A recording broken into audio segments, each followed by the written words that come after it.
This is what butterball looks like. It's already beginning to vine. You can see it here. It's getting longer. It's a really big vining squash. And this is a cross between that plant, butterball, and Tahitian melon squash. And you can see it's got kind of the Tahitian colors to it. The hybrid does. Kind of some of the light spots. It looks kind of like powdery mildew on it. All right, in these 3 pots I've got 1 butterball and 2 Tahitian melon, which is a really long neck butternut type of squash that's supposedly really sweet. I've grown it and I think it has a really good taste, but it's a little bit stringy. So what I did was I crossed the Tahitian melon squash with my squash, which was a 3-way butternut squash I called Butterball. Let me show you what Butterball looks like real quick. Butterball, here's one's developing right now. And it's more or less round shape by the time it gets to maturity. But the cross of the two, between the Butterball and the Tahitian melon squash, which I'll put a picture here, has produced 2 plants. Here's one of them. This one I'm going to call, well, I'm calling both of them, but this one I'm not liking very much. This is the one I do like, and it's in between. It's very big, and it's got a very, very thick neck here, and it's not nearly as long as a Tahitian melon. I imagine this thing weighs, oh, I don't know, between 10 and 15 pounds. It's a pretty big squash. But it's not as cumbersome as the Tahitian melon. So none of these things, I don't know what they're pollinated with because I didn't do a controlled pollination with the bagging of the flowers. But what it does is it allows me to taste it. I'll taste both of them and see if it's worth making that hybrid cross. And Tahitian melon squash cracked outside along the edge. You can see a crack in it there, here, and this is the neck of it. The base of it I saved and collected seeds just a few minutes ago, and they seem like they're mature enough. And so what I'm doing now is I'm going to roast it. I'm going to see if it caramelizes. I'm going to test the texture and the overall taste and all that. So what I'm going to do is I'm going to cover it in olive oil first, and then put some salt and pepper on it, and then that's about all.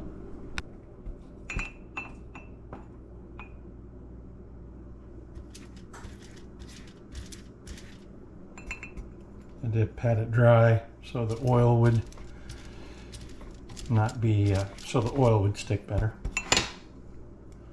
and not run off because of too much moisture.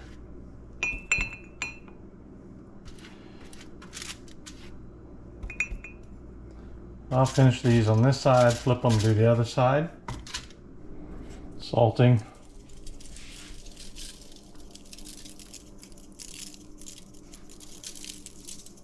I'll salt that up on both sides nicely.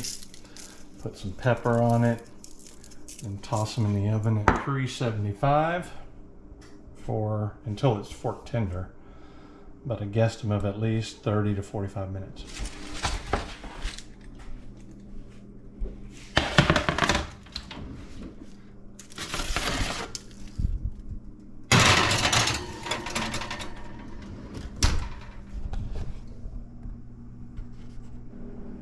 Ended up going about 15-20 minutes extra because these are thicker, and I'm just testing by pushing in. See, this is a little stiff still even.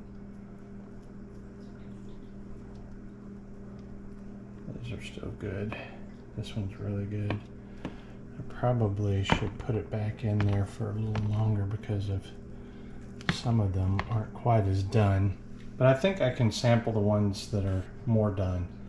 And then if I want to cook those others a little bit longer, and even in the microwave probably.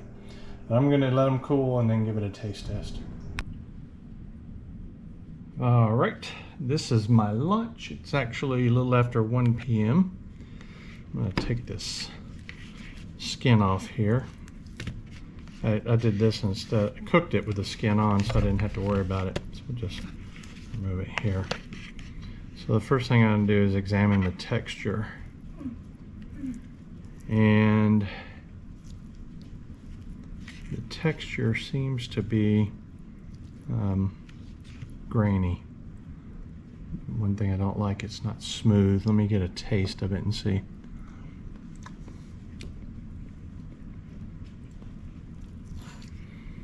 The taste's not bad. Let me get a bite of it.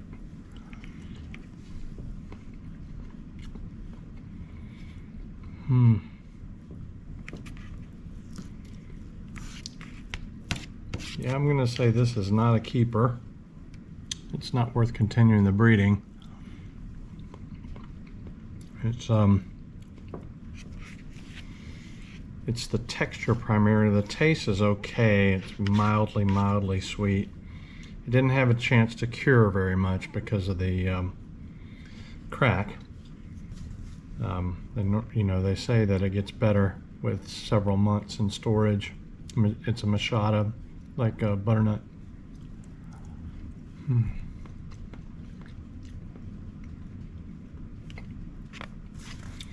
The texture reminds me of rice pudding.